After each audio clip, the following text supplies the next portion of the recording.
உங்களின் ஆன்மீக பயணங்களுக்கு எங்களுடன் இணைந்திருங்கள். யாத்திரை.com. உலகமே வியக்கும் ஒரு அதிசய பூமி காசி.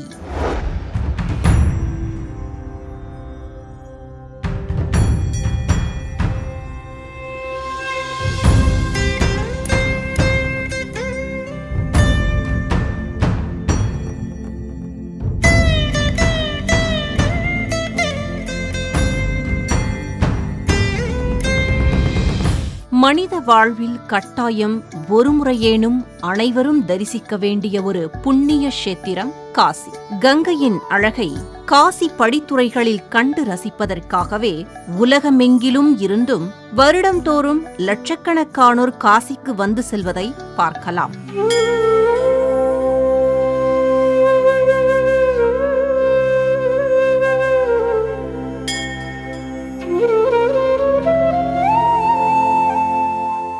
அதிலும் காசியில் தினமும் மாலை வேளையில் நடைபெறும் கங்கா ஆரத்தியை பார்ப்பது என்பது ஒரு மகா பாக்கியமாகும். புண்ணியம் செய்தவராலே அதை பார்க்க முடியுமாம்.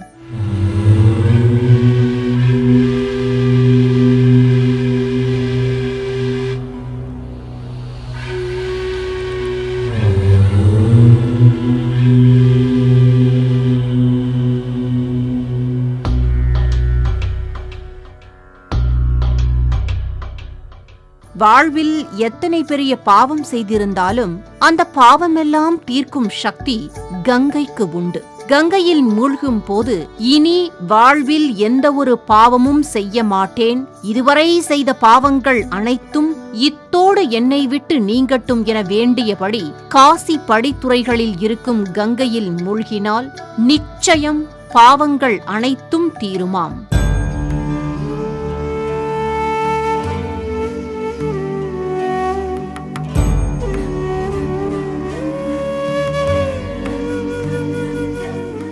காசியில் கருடன் பறப்பதில்லை, பல்லி சப்தம் எழுப்புவதில்லை, மாடுகள் முட்டுவதில்லை, நாய்கள் குரைப்பதில்லை, அங்கு எரிக்கப்படும் பிணங்கள் துர்நாற்றம் வீசுவதில்லை என்பது ஆச்சரியமான ஒரு தகவலாகும்.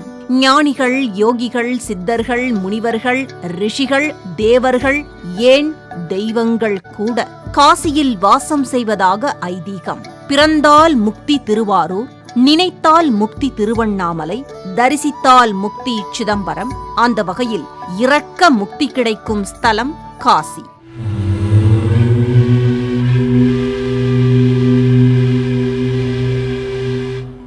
பாரதத்தில் பல மாநிலங்களில் இருந்தும் காசிக்கு வந்து இங்கேயே தங்கி தங்கள் இறுதி நாட்களை கங்கையில் மூழ்கி பாவம் தொலைத்து காசி விஸ்வநாதரை தரிசித்தபடியே தங்கள் கடைசி சுவாசத்தை காசியில் விடுவதை லட்சியமாக கொண்டுள்ளனர் பலர். அப்படி காசியில் இறப்பவர்களுக்கு நிச்சயம் மறுபிறப்பு இல்லை என்பது தொன்மையான ஒரு நம்பிக்கையாகும்.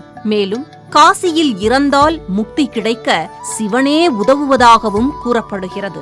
ஆம் நேயர்களே, காசியில் இறப்போர் காதுகளில் சிவபெருமானே ராம ராம என ராமநாமத்தை சொல்லி அந்த ஆத்மாவிற்கு முக்தியருள்வாராம். ஈசனே ஆத்ம விடுதலைக்காக கூறும் மந்திரம் ராமநாமம் என்றால் ராமநாம மகிமையை சொல்லவும் வேண்டுமா?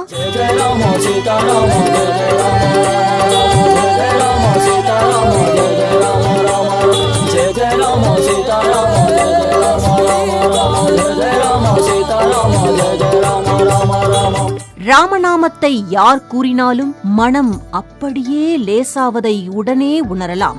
ராமபக்தி என்றாலே அனைவர் ஞாபகத்திலும் முதலில் வருபவர் ஆஞ்சநேயர்தான்.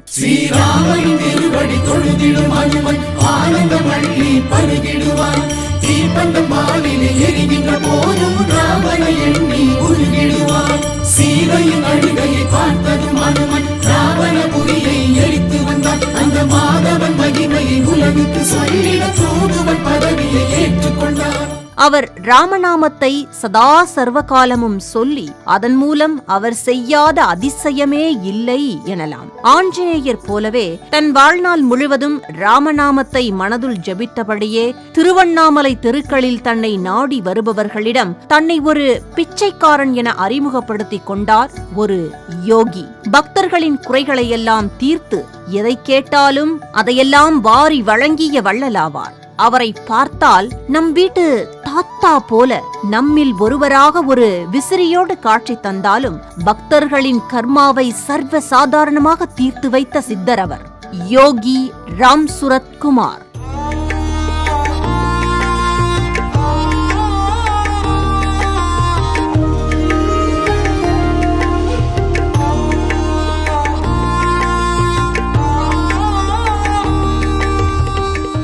விவேகானந்தரின் நெஞ்சில் தன் காலை வைத்து ராமகிருஷ்ண பரமஹம்சர் ஸ்பரிச தீட்சை கொடுத்ததை யாரும் பார்த்திருக்க வாய்ப்பில்லை. அந்த பாக்கியமும் கிட்டவில்லை. ஆனால் பிரபல எழுத்தாளர் ஒருவருக்கு பலர் முன் அந்த உயரிய தீட்சையை, ஆன்மீக அனுபவத்தை சர்வசாதாரணமாக கொடுத்த ஞானி யோகி ராம் சுரத் குமார். ரமண மகரிஷி சேஷாத்ரி சுவாமிகளுக்கு அடுத்தது திருவண்ணாமலை ஈசனால் ஈர்க்கப்பட்டு அண்ணாமலையார் பாதத்திலேயே வாழ்ந்து திருவண்ணாமலையிலேயே முக்தியடைந்த மாபெரும் யோகி யோகி ராம் சுரத் குமார். மிக மிக எளிமையான அந்த தூய ஆத்மாவை, குழந்தை உள்ளம் கொண்ட அதிசய மகானைத்தான் இன்று நாம் மாற்றம் தரும் மகான்கள் நிகழ்ச்சியில் காண இருக்கின்றோம். வாருங்கள் நிகழ்ச்சிக்கு செல்வோம்.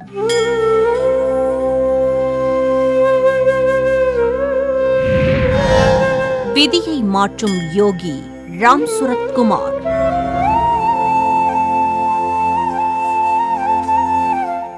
யோகிராம் சுரத்குமார் மகானை பற்றி பார்க்கும் முன் முதலில் ராமநாம மகிமையையும் அஜபா ஜபத்தையும் சற்று விரிவாக காண்போம்.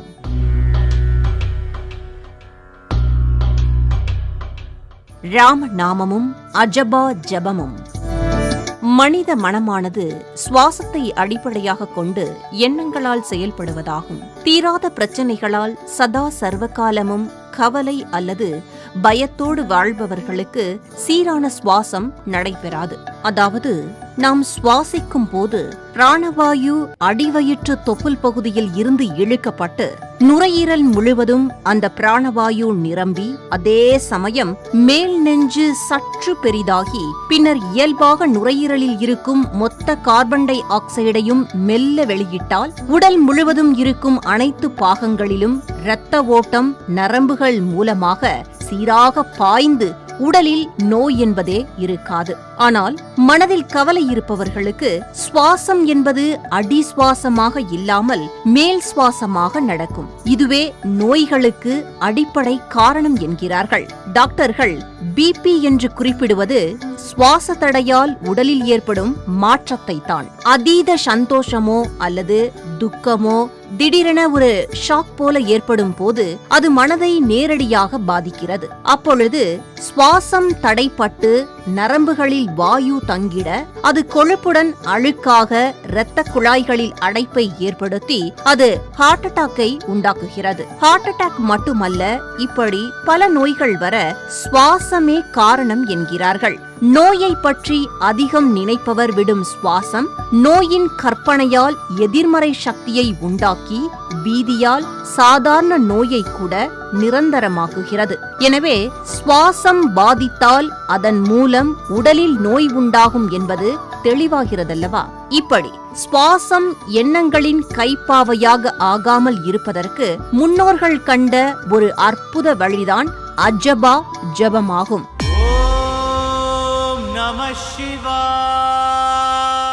அஜபா ஜபம் என்பது சுவாசத்துடன் மந்திரத்தை இணைக்கும் தந்திர சாதனையாகும். சிலர் எப்பொழுதும் பெருமாளே பெருமாளே என்றோ அல்லது முருகா முருகா என்றோ கூறிக்கொண்டே இருக்கும் போது அதுவே ஒரு மந்திர ஜபம் போல உடலிலும் மனதிலும் நேர்மறை சக்தியை உண்டாக்கி கடவுளின் அருளை பெற்று தருவதை அனுபவத்தில் உணரலாம். ஆனால் அதீத கவலை பயம் ஆட்கொள்ளும் போது என்னதான் இறைநாமத்தை சொல்லி கடவுளை வழிபட்டாலும் கூட மன அமைதி கிடைப்பதில்லை. அதற்கு காரணம் சுவாசம் தடைப்படுவதே ஆகும். அப்படியானால் மன அமைதி கிடைக்க என்ன வழி என்று யோசித்த முன்னோர்கள் கண்ட ஒரு அற்புத பயிற்சிதான் அஜபா ஜபமாகும். பொதுவாக நம் சுவாசத்தை ஒரு 5 நிமிடம் தொடர்ந்து கவனித்தால் உடலில் மிகப்பெரிய மாற்றமும் புது சக்தியும் தோன்றி மனம் உற்சாகமாவதை உணரலாம். எல்லா சித்தர்களும் முனிவர்களும் ஞானிகளும் சும்மா இரு என்று சொல்வது சுவாசத்தை கட்டுப்படுத்திடதான். அதற்கெனவே கண்டுபிடிக்கப்பட்ட ஒரு யோக பயிற்சிதான் அஜபா ஜபமாகும்.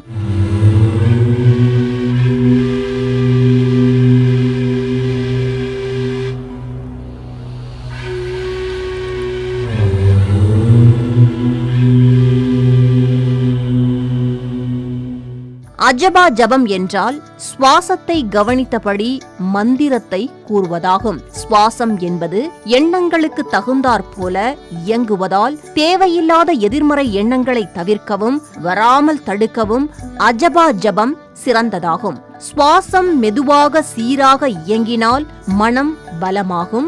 மனம் பலமானால்தான் பிரார்த்தனைகளுக்கு பலன் கிடைக்கும். அஜபா ஜபத்தை தினமும் தொடர்ந்து சொல்லி வர நோய் நீங்கி உடல் ஆரோக்கியமாகும். பலர் முன்னும் பேசும் துணிவும் அனைத்தையும் எதிர்கொள்ளும் சக்தியும் கிடைக்கும். அஜபா ஜபத்தில் யார் ஒருவர் 2 எழுத்து மந்திரமான ராம ராம அல்லது சிவசிவ என்று தொடர்ந்து சொல்லி வருகிறார்களோ அவர்களின் சுவாசம் தானாக சீராகி வாசி அடங்கி பிரணாயத்தின் பலன் கிடைக்கும் என்கிறார்கள்.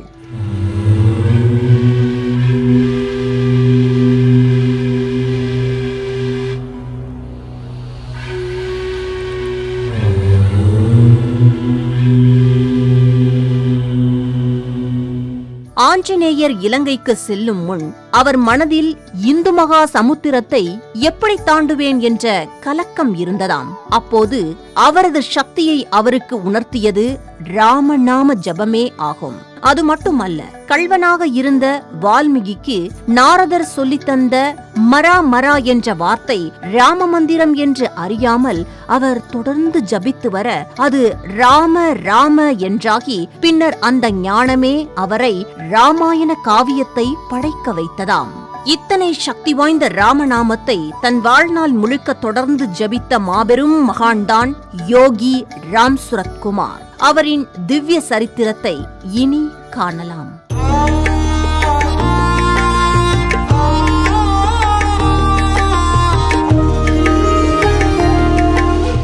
யோகிராம் சுரத்குமார் வாழ்க்கை சரித்திரம். யோகிராம் சுரத்குமார், யோகிராம் சுரத்குமார், யோகிராம் சுரத்குமார் ஜெயகுருராயா. இது சாதாரண பெயரல்ல, மகா மந்திரமாகும். இதை அனுபவத்தால் உணர்ந்தால் அன்றி ஒருவராலும் விளக்கிட முடியாது. தேனை நாவில் சுவைக்காதவருக்கு தேன் என்பது எத்தனை சொன்னாலும் அனுபவம் போல இருக்காது. எங்கோ வடநாட்டில் சாதாரணமாக பிறந்து ஞான தேடலில் திரிந்து கையில் கொட்டாங்குச்சியுடன் எப்பொழுதும் ஒரு ஆனந்த சிரிப்பின் மூலம் அன்பை அள்ளி தெளித்தபடி சிகரெட்டை புகைத்தபடி எப்பொழுதும் விசிறியுடன் அண்ணாமலையாரை தந்தையாகவும் தன்னை பிச்சைக்காரனாகவும் கூறிக்கொண்டு வாழ்நாள் எல்லாம் அருணாச்சலேஸ்வரரே கதி என திருவண்ணாமலை வீதிகளில் வலம் வந்த இந்த அற்புத மகானை இன்று மாற்றம் தரும் மகான் நிகழ்ச்சியில் பார்ப்பது என்பது பெரும் பாக்கியமாகும். டிசம்பர் 1, 1918 ஆண்டில் உத்தரப்பிரதேசத்தில் உள்ள நத்தரா என்னும் கிராமத்தில் ராம்தத் குன்வர் குசுமா தேவி தம்பதிகளுக்கு மகனாக அவதரித்தவர் யோகி ராம் சுரத்குமார். பெற்றோர்கள் வைத்த பெயர் ராம் சுரத் குன்வர். எல்லோரையும் போலவே வளரும் பருவத்தில் கல்வி கற்றார். ஆங்கில இலக்கியத்தில் BA பட்டம் பெற்றார். ஆசிரியர் பயிற்சி கல்லூரியில் பயின்று பட்டம் பெற்று பள்ளி ஆசிரியராக பணியாற்றி வந்தார். திருமணமும் நடந்தது, குழந்தைகளும் பிறந்தனர். ஆனால் தீராத ஆன்மீக தேடல் அவரை உள்ளூர ஆக்கிரமித்தது. மனம் ஆண்டவனை நாடியது. அதனால் பல்வேறு ஆன்மீக நூல்களையும் ராமகிருஷ்ண பரமஹம்சர் போன்ற மகான்களின் வாழ்க்கை வரலாற்றையும் படித்தார். ஆனால் எதிலும் அவர் மனம் அமைதி அடையவில்லை. அவரின் ஞான கேள்விகளுக்கு சரியான பதிலும் கிடைக்கவில்லை. அப்பொழுது ஒரு நாள் குரு இல்லாமல் எந்த ஞானத்தையும் அடைய முடியாது என்பதை உணர்ந்து குருவை நாடிச் சென்றார்.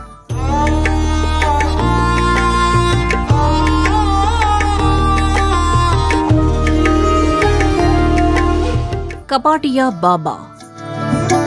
யோகிராம் சுரத்குமார் தனக்கு ஒரு குரு வேண்டும் என்று குருவை தேடிக் கொண்டிருந்த சமயத்தில் நர்தராவுக்கு அருகில் உள்ள ஓர் ஊரில் கபாடியா பாபா என்ற ஒரு துறவி வசித்து வருவதை அறிந்து அவரை தரிசிக்க சென்றார். அப்பொழுது கபாடியா பாபா ராம் சுரத்குமாரின் பரிபக்குவத்தை நன்கு அறிந்து, நான் உன் குரு அல்ல, ஆனால் குரு கிடைக்க உனக்கு வழிகாட்டுவேன் என்று கூறி யோகி ராம் சுரத்குமாரை முதலில் காசி போன்ற புண்ணிய தலங்களுக்கு சென்று தரிசித்துவிட்டு வருமாறு கூறினார். அதன்படியே ராம் சுரத்குமார் காசி சென்று வந்தார். காசி அவருள் பல மாற்றங்களை ஏற்படுத்தியது. வாழ்க்கையின் நிலையாமையை பற்றிய புரிதல் ஏற்பட்டது. ஒரு சில ஆன்ம மாற்றத்துடன் மீண்டும் சொந்த ஊரான நர்தராவுக்கு திரும்பினார். அதன்பின் சில மாதங்கள் கழித்து மீண்டும் கேதார்நாத், பத்ரிநாத், ரிஷிகேஷ் போன்ற தலங்களுக்கு சென்று அங்கு பல சாதுக்களையும் தரிசித்தார். ஆயினும் மனம் நினைத்த அமைதியை பெறவில்லை.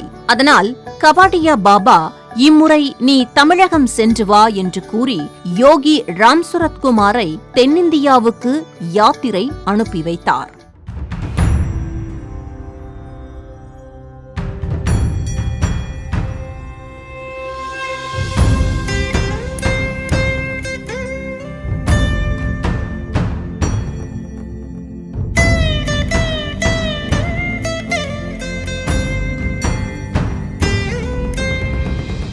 முதல் தென்னாட்டு பயணம். ராம் சுரத்குமாரும் கபாடியா பாபா கூறியபடி தென்னிந்தியாவுக்கு வந்தார். புதுச்சேரி வந்தவர் அரவிந்தாசிரமம் சென்றார். அப்போது அரவிந்தர் தனிமையில் யோக சாதனைகளை செய்து வந்ததால் அவரது தரிசனம் கிட்டவில்லை. அதனால் திருவண்ணாமலைக்கு சென்றார். ரமணாசிரமத்தில் தங்கினார். பகவான் ரமணரின் ஆசி ராம் சுரத்குமாருக்கு கிடைத்தது. மேலும் குகை நமசிவாயர் ஆலயம், விருபாக்ஷி குகை, ஸ்கந்தாசிரமம் போன்ற இடங்களுக்கு சென்று தியானம் செய்தார். அப்பொழுது ரமணாசிரம பக்தர் ஒருவர் மூலம் கஞ்சன்காட்டில் இருந்த சுவாமி ராமதாசர் பற்றி கேள்விப்பட்டார். தனது ஆன்மீக தேடலின் காரணமாக உடனே கிளம்பி சென்றார். அங்கு சுவாமி ராமதாசரை தரிசித்தார். ஆனால் அந்த சந்திப்பு ராம் சுரத்குமாருக்குள் எந்த மாற்றத்தையும் ஏற்படுத்தவில்லை. அதனால் மீண்டும் தன் சொந்த ஊருக்கே திரும்பிச் சென்றார். இரண்டாவது தென்னாட்டு பயணம். ராம் சுரத்குமார் சில வருடங்கள் கழித்து மீண்டும் பாண்டிச்சேரிக்கு வந்தார். இம்முறை அரவிந்தரின் தரிசனம் கிடைத்தது. அது மட்டுமல்ல, பாண்டிச்சேரி அன்னையின் அருளும் ஆசியும் கூட கிடைத்தது. மேலும் அங்கிருந்து திருவண்ணாமலை சென்று ரமணரை தரிசித்தார். ரமணரது ஆசி ராம் சுரத்குமாருக்கு பரிபூரணமாக கிடைத்தது. இந்த இரு மகா ஞானிகளின் அருளை பெற்ற பின்பு அங்கிருந்து கஞ்சன்காடு சென்று சுவாமி ராமதாசரை மீண்டும் தரிசித்துவிட்டு மறுபடியும் தன் சொந்த ஊருக்கு திரும்பினார். இப்படி பல முறை நாடு முழுக்க பல ஞானிகளையும் ஆலயங்களையும் தரிசித்த போதும் கூட யோகி ராம் சுரத்குமார் மனம் அமைதியடையவில்லை. அதனால் மீண்டும் மூன்றாவது முறையாக தமிழகத்திற்கு வந்தார். இம்முறை இல்லற வாழ்வின் மீது இருந்த பற்று முழுவதுமாக நீங்கியிருந்தது. எல்லாவற்றையும் துறந்து வாழும் எண்ணம் மேம்பட்டது. அதே சமயம் ஆன்மீக பெரியோர்களான பகவான் ரமணர் மற்றும் அரவிந்தரின் மறைவு பற்றி கேள்விப்பட்டு மனம் வருந்தினார். இனி யாரை தன் குருவாக அடைவது என்று ஏங்கினார். அந்த நேரத்தில்தான் சுவாமி ராமதாசரின் நினைவு தோன்றியது. ஞான வேட்கை மிகுதியால் அவரையே குருவாக அடைவது என்று உறுதியுடன் மீண்டும் அனந்தாசிரமத்திற்கு புறப்பட்டு சென்றார். அங்கு சென்று சில நாட்கள் தங்கினார். நாம பஜனையில் கலந்து கொண்டார்.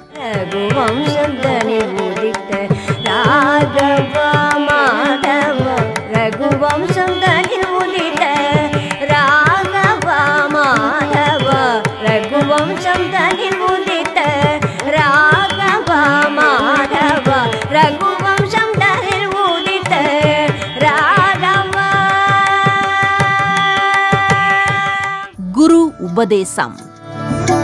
சுவாமி ராமதாசரே தனது குரு என்பதை உணர்ந்தார் ராம் சுரத்குமார். குரு செல்லுமிடமெல்லாம் கூடவே சென்றார். ராம் சுரத்குமாரின் ஞான தேடலின் தவிப்பை உணர்ந்த ராமதாசர் ஒரு நாள் ராம் சுரத்குமாரின் காதில் ஓம் ஸ்ரீம் ஜெயராம் ஜெய ஜெய ராம் என்ற மந்திரத்தை மும்முறை ஓதி இதையே குரு உபதேசமாக எண்ணி 24 மணி நேரமும் ஜெபித்து வா என்று கூறி ஆசீர்வதித்தார். குரு வாக்கை திருவாக்காக ஏற்று நாம ஜபத்தை தொடங்கினார் ராம் சுரத்குமார். லட்சக்கணக்கான ஜபம் செய்து அதன் மூலம் ஆன்மானுபூதியையும் பெற்றார். கஞ்சன் காட்டில் தன் குரு ராமதாசர் உடனேயே தங்கி வாழ்வது என்ற விருப்பத்துடன் அவரது அனுமதி கோரினார் ராம் சுரத்குமார். ஆனால் குருவோ மறுத்துவிட்டார். அப்பொழுது யோகி ராம் சுரத்குமார், நான் எங்கே போவேன், என்ன செய்வேன், தங்களை விட்டால் எனக்கு கதி யார் என்று இறைஞ்சினார். அதற்கு குரு ராமதாசரோ, போ, எங்காவது போய் பிச்சை எடு என்று உரத்த குரலில் ஆணையிட்டார். குருவின் வார்த்தையையே சத்திய வாக்காக அந்த நொடி முதலே ஏற்று அதையே வாழ்க்கையாக வாழ திண்ணமானார் யோகி ராம் சுரத்குமார்.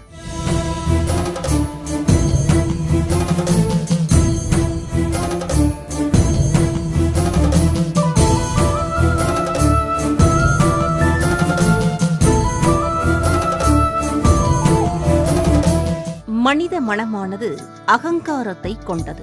நான் என்ற ஆணவ எண்ணமே பலவிதமான பிரச்சனைகளுக்கும் அஸ்திவாரமாகும். மகான்கள் யோகிகளை பொறுத்தவரை இந்த நான் என்ற எண்ணத்தை அடியோடு அழித்தால் மட்டுமே இறையருளை பெற முடியும். அதனால் அவர்கள் அகங்காரம் இல்லாமல் இருப்பதையே விரும்புவர். ரமண மகரிஷி கௌபீன கோலத்தில் திருவண்ணாமலையை வலம் வந்ததும், பட்டினத்தார் பேய் கரும்போடு ஸ்தலந்தோறும் சுற்றி திரிந்ததும், கணக்கன்பட்டி சித்தர் கையில் ஒரு மூட்டையோடு காட்சி தந்ததும் என இது எல்லாமே ஆணவத்தை அறுத்து ஞானத்தை அடைந்ததின் அடையாளங்களே ஆகும். அந்த ஆணவம் ஒழிந்தாலே ஈசனை அடைய முடியும் என்பதற்காக யோகி ராம் சுரத்குமாரின் குரு, நீ போய் பிச்சை எடு என்று கூறினார். இது ஆணவத்தை அழிக்கும் ஒரு மாபெரும் உபதேசம் என்று அப்பொழுது யோகி ராம் சுரத்குமார் அறியவில்லை. ஆயினும் குரு சொல்லை தட்டக்கூடாது என்பதால் அதை அப்படியே ஏற்று குருவை பிரிய முடிவு செய்தார். அப்பொழுது குரு ராமதாசர் எங்கே போகிறாய் என கேட்டார். உடனே சற்றும் யோசிக்காமல் திருவண்ணாமலை என்று பதிலளித்தார் யோகி ராம் சுரத்குமார். இதை கேட்டதும் தனது சீடனின் பரிணாம பக்குவத்தை கண்டு மெய்சிலிர்த்த குரு ராம் சுரத்குமார் தலையில் தனது கையை வைத்து ஆசீர்வதித்து சால்வை ஒன்றை அவருக்கு தந்து வழி அனுப்பியுள்ளார். திருவண்ணாமலையில் தவ வாழ்க்கை. சிவய சிவய நம சிவய நம நம சிவ சிவ சிவய சிவ சிவய சிவ சிவய சிவ நம சிவய சிவய சிவய நம நம சிவ சிவ சிவய சிவ சிவய சிவ சிவய சிவ. உலகில் எங்கு பிறந்தாலும் சரி, அவர் திருவண்ணாமலைக்கு வராமல் இறை அனுபூதியை முழுவதுமாக பெற முடியாது. இன்றும் பல நாடுகளில் இருந்து எண்ணற்ற ஆங்கிலேயர் திருவண்ணாமலையிலேயே தங்கி தங்களை மறந்து கடவுளை காண வேண்டும் என்ற ஆர்வத்தில் வாழ்ந்து வருகின்றனர். ரமண மகரிஷி சேஷாத்ரி சுவாமிகளுக்கு முன்னமே ஏராளமான தவ சீலர்கள் வாழ்ந்த இந்த பூமிக்கு யார் வந்தாலும் நிச்சயம் இறையருளை பெறலாம் என்பது நம்பிக்கை. அருணாச்சல சிவ அருணாச்சல சிவ அருணாச்சல சிவ அருணாச்சல அருணாச்சல சிவ அருணாச்சல சிவ அருணாச்சல சிவ அருணாச்சல அருணாச்சல சிவ அருணாச்சல சிவ அருணாச்சல சிவ அருணாச்சல. அப்படிப்பட்ட திருவண்ணாமலைக்கு வந்த யோகி ராம் சுரத்குமார் தனது குரு சொன்னது போல பிச்சைக்காரனாகவே வாழத் தொடங்கினார். ஆம் நேயர்களே, ஒரு கையில் கொட்டாங்குச்சி, மறு கையில் விசிறி, சிறு கம்பு, தலையில் பச்சை நிற தலைப்பாகை மற்றும் குருநாதர் தனக்களித்த சால்வையோடு திருவண்ணாமலை தெருக்களில் சுற்றி திரிந்தார். ஆரம்ப காலத்தில் இவரை ஒரு பிச்சைக்காரனாகவே அனைவரும் நினைத்தனர். ஆனால் காலப்போக்கில் இவரின் மகிமையை மக்கள் உணரத் தொடங்கினர். உள்ளூர் மட்டுமல்லாமல் வெளியூர் பக்தர்கள் கூட தங்கள் பிரச்சனை தீர தேடி வந்து தரிசித்து சென்றனர். அப்படி இவரை பார்க்க வந்தவர்களிடம் இவர் கேட்ட முதல் கேள்வி என்ன தெரியுமா? ஏன் இந்த பிச்சைக்காரனை காண வந்தாய் என்பதுதான்.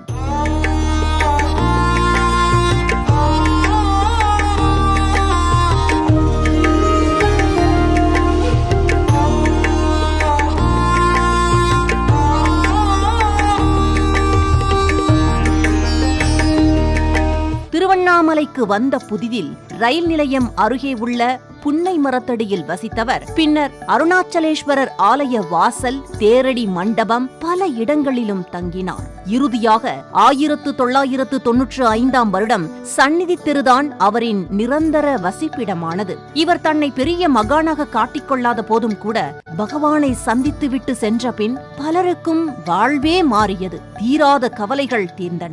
அந்த கருணை மிகுந்த கண்கள், அன்பு கலந்த சிரிப்பு, கபடமில்லா பேச்சு இவை எல்லாமே பலரின் விதியையும் மாற்றியது. யோகி ராம் சுரத்குமார் ஒரு நாளும் தன்னை நாடி வரும் பக்தர்கள் முன்பு சித்து விளையாட்டுகளை செய்ததில்லை, உபதேசமும் செய்ததில்லை. எது சொன்னாலும் அது தன் தந்தையின் வாக்கு என்று 2 கைகளையும் உயர்த்தி வருவோருக்கு ஆசீர்வாதம் செய்வார். அவ்வளவுதான். தன்னை ஒரு ஞானியாகவோ சித்தராகவோ அல்லது மகானாகவோ என்றுமே அவர் வெளிப்படுத்திக் கொண்டதில்லை. பொதுவாக அமைதியாக பேசாமல் இருப்பார். ஆனால் அவர் முகத்தில் இருந்த ஆனந்தமும் சிரிப்பும் எந்த சூழ்நிலையிலும் குறைந்ததில்லை. மணிக்கணக்கில் சிரிப்பார், திடீரென பல நாட்கள் மௌனத்தில் ஆழ்ந்து விடுவார். சித்தன் போக்கு சிவன் போக்கு என்றே வாழ்ந்தார். எந்த உணவை கொடுத்தாலும் அதை சிரட்டையில் பெற்றுக் கொள்வார். அதையே பக்தர்களுக்கு பிரசாதமாக வழங்குவார். இனிப்பு கொடுத்தே பல பக்தர்களின் சர்க்கரை நோயை கட்டுப்படுத்தியுள்ளார் என்கிறார்கள். வெறும் பால் கொடுத்து வயிற்று வலியை நீக்கியுள்ளாராம். ஆயிரக்கணக்கான பக்தர்களின் நோய் இவர் பார்வை பட்டே குணமாகி உள்ளது என்றார்கள். அது மட்டுமல்ல, பலரின் கடன் பிரச்சனைகள் தீர்ந்துள்ளன. 1985ஆம் ஆண்டுக்கு பின் திருவண்ணாமலையின் அடையாளமாக பகவான் யோகி ராம் சுரத்குமார் ஆனார். அப்பொழுது பல பிரபலங்கள் தங்கள் குடும்ப பிரச்சனை தீரவும், பதவி கிடைக்கவும், நோய் தீரவும் ரகசியமாக யோகி ராம் சுரத்குமாரை சந்தித்து சென்றனர். அப்படி ஒரு நாள் ஒரு எழுத்தாளர் தனது மனைவி மரணத்தோடு போராடி கொண்டிருப்பதாக கூறி அவரை சந்திக்க வந்தார். அப்பொழுது ஒரு அதிசயம் நிகழ்ந்தது. அது என்ன என இனி காணலாம். எழுத்தாளர் வாழ்வில் யோகி ராம் சுரத்குமார் செய்த அதிசயம்.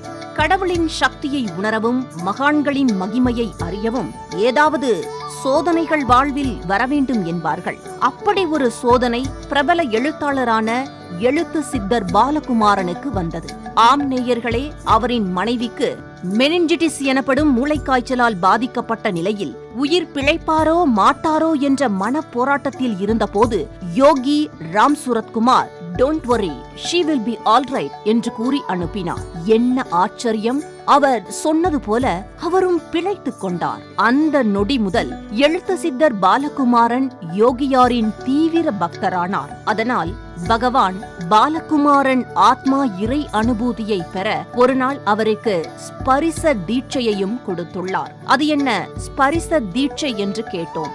அதாவது குரு ஒருவரை சீடராக ஏற்ற பின் கொடுக்கும் உயரிய தீட்சைதான் ஸ்பரிச தீட்சை. இந்த தீட்சை மூலம் குரு தனது மொத்த சக்தியையும் ஒரே நொடியில் சீடரின் உடலில் மின்சாரம் போல பாய்ச்சி ஞானத்தை வழங்க முடியும். அதன் மூலம் குண்டலினி விழிப்படைந்து தெய்வ சக்தியை உணர்ந்து பேரானந்த அனுபவத்தில் மனமில்லாத உலகுக்கு செல்ல முடியும் என்றார்கள்.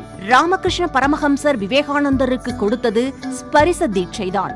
அவர் தன் பாதத்தின் வழியாக விவேகானந்தர் நெஞ்சில் இந்த அனுபவத்தை கொடுத்தார். அப்படிப்பட்ட ஒரு அனுபவத்தை யோகியார் எழுத்து சித்தருக்கு தன் கரத்தால் அடிமுதுகை தடவியபடி கொடுத்தார். வியக்க வைக்கும் அந்த அதிசய காட்சிகளை இனி காணலாம்.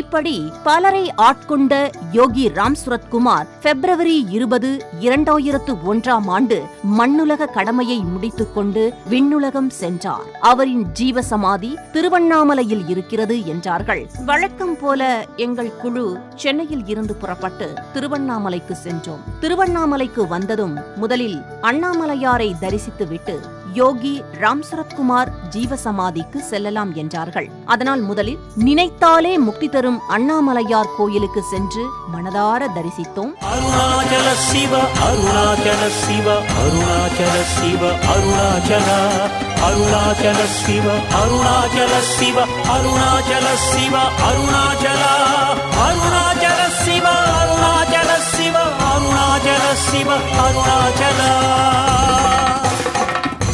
பின்னர் அங்கிருந்து ஆலயம் அருகே இருக்கும் சன்னதி தெருவுக்கு சென்றோம். அக்காலங்களில் காணப்படும் பழமை மாறாத ஒரு பாரம்பரிய வீடு, மிகச்சிறிய வீடுதான். உள்ளே சென்றோம். அங்கே பகவானின் சிலை அற்புதமாக இருந்தது. அப்படியே அவர் நேரில் இருப்பது போல கைகளை உயர்த்தி எங்களை வரவேற்றது போல இருந்தது. உள்ளே செல்லும் போதே ஏதோ ஒரு இனம் புரியாத ஆனந்தம் மனதுள் தோன்றியது. திரும்பிய திசையெல்லாம் நிறைய படங்கள், பகவான் பயன்படுத்திய பொருட்கள் அங்கு இருந்தன. மேலும் அவரை சந்திக்க வந்த பக்தர்கள் அவருக்கு அன்பளிப்பாக கொடுத்தவை என ஏராளமானவற்றை அங்கு காண முடிந்தது. இந்த வீட்டில்தான் யோகி ராம் சுரத்குமார் பல காலம் இருந்துள்ளார். இந்த வீட்டில்தான் பாமர மக்கள் முதல் பல முக்கிய பிரமுகர்கள், அரசியல்வாதிகள் என பலரும் வந்து யோகி ராம் சுரத்குமாரை சந்தித்துள்ளனர். இந்த இடத்தில்தான் பகவான் வாழ்நாளில் பெரும் பகுதி வசித்ததாக சொன்னார்கள். பகவான் இந்த வீட்டில் தங்கியதற்கு ஒரு காரணமும் உண்டு என்றார்கள். என்ன காரணம் அது என கேட்டோம். பகவான் காசியில் இருந்து தமிழகம் வந்தது அண்ணாமலையாரை தரிசிப்பதற்காகத்தான். அதனால் ஒரு நாள் கூட அருணாச்சலேஸ்வரரை பிரியக்கூடாது என்பதற்காகவே ஆலயம் அருகே இருக்கும் இந்த சன்னதி தெருவில் தங்கினாராம். அது மட்டுமல்ல, ஒரு நாள் கூட அவர் அண்ணாமலையாரை தரிசிக்க தவறியது கிடையாதாம். இந்த தகவல்களை எல்லாம் கேட்ட பின்பு மீண்டும் ஒருமுறை சன்னதி தெரு இல்லத்தை சுற்றி பார்த்துவிட்டு மனதார யோகி ராம் சுரத்குமாரை வணங்கிவிட்டு அங்கிருந்து கிளம்பினோம். பின்னர் நேராக அவர் ஜீவசமாதி அடைந்த கிரிவல ஆசிரமத்திற்கு சென்றோம். பகவான் யோகி ராம் சுரத்குமார் ஜீவசமாதி சன்னதி தெருவில் இருந்து ரமண ஆசிரமம் எதிரே இருக்கும் யோகி ராம் சுரத்குமார் ஜீவசமாதி ஆலயத்திற்கு சென்றோம். பார்ப்பதற்கு ஒரு கோயிலாகவே காட்சி தந்தது. ராம் ராம் என தமிழ் ஆங்கிலம் கலந்து எழுதப்பட்டு இருந்தது. உள்ளே சென்றோம். அங்கு பிரம்மாண்டமாக பகவான் காட்சி தந்தார். ஜீவசமாதியை சுற்றி ஏராளமான புகைப்படங்கள் மிக அழகாக இருந்தன. பகவான் நின்ற கோலத்தில் இருந்த சிலையை வணங்கிவிட்டு ஜீவசமாதியை சுற்றி பார்த்தோம். பகவான் பயன்படுத்திய பல பொருட்கள் அங்கு இருந்தன. இதில் ஒரு காரும் அடக்கம். எல்லாவற்றையும் பார்த்துவிட்டு ஜீவசமாதியை தரிசிக்க உள்ளே சென்றோம். அங்கு பகவானுக்கு லிங்க வடிவில் சமாதி எழுப்பப்பட்டு இருந்தது. நாங்கள் சென்ற நேரம் மிகச் சரியாக அபிஷேகம் தொடங்கியது. அப்படியே மெய்மறந்து அந்த அபிஷேக ஆராதனையை கண்டுகளித்தோம். மனதார வேண்டிக் கொண்டோம். இந்த ஜீவசமாதி தனக்காக பகவானே கட்டியது என்றார்கள். எங்களுக்கு ஆச்சரியமாக இருந்தது.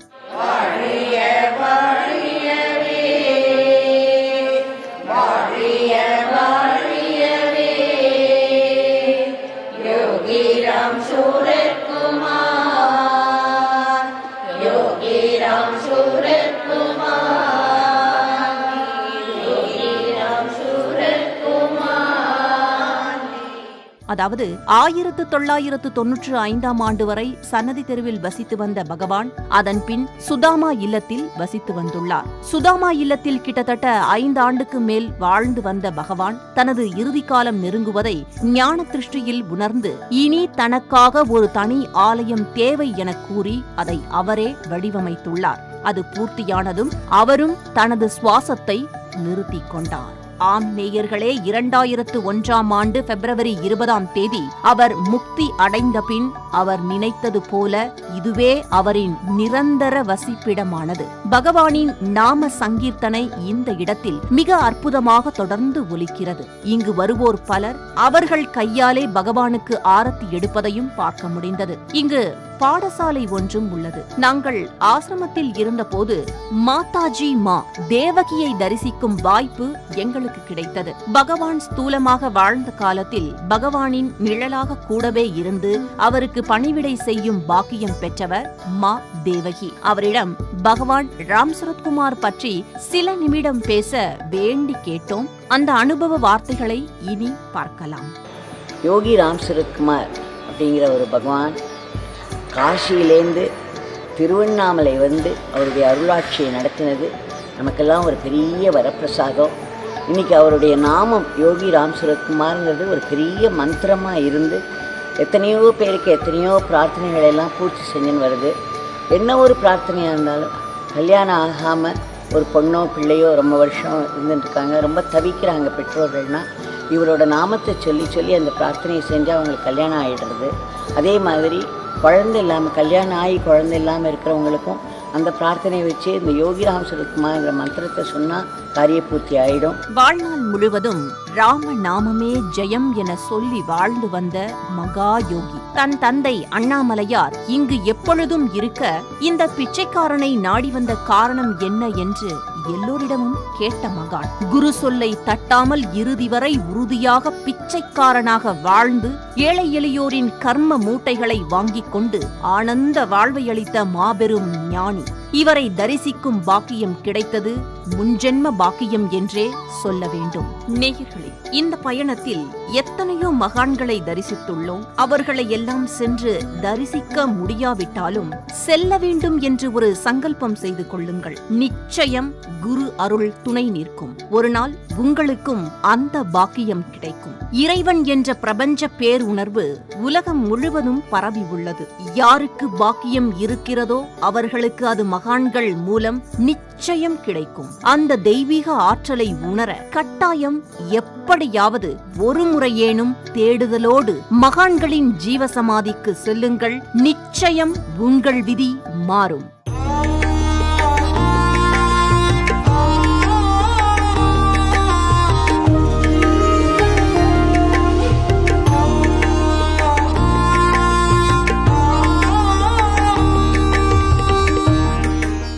உங்களின் ஆன்மீக பயணங்களுக்கு எங்களுடன் இணைந்திருங்கள். யாத்திரை.com